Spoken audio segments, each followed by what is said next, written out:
I can tell you what I did as the boys were growing up, and it was repercussions and consequences.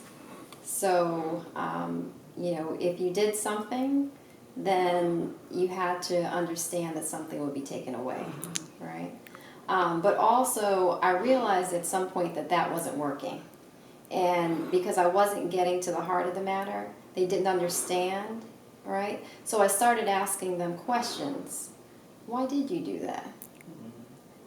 Getting them to think about their actions so that they can understand, okay, well, I did this because, and then the next question would be, well, tell me, how did you get to that point in which you did this, knowing that this would now be taken away?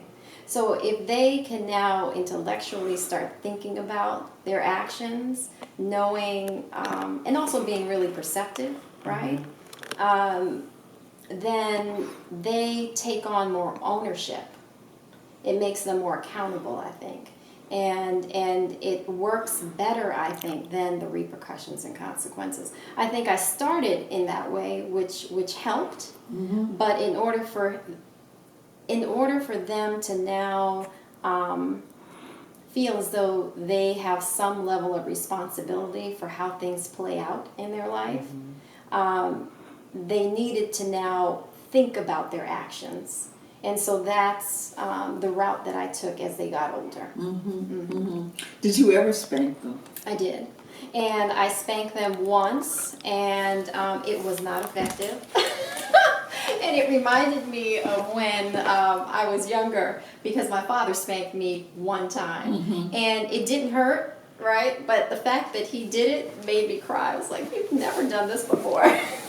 And that was all I needed. So I think for me, even with the boys, when I did spank them once, I said, this is not really working because they're not understanding their action. It's more of a reaction on my part. And it frightens the person, but do they really learn?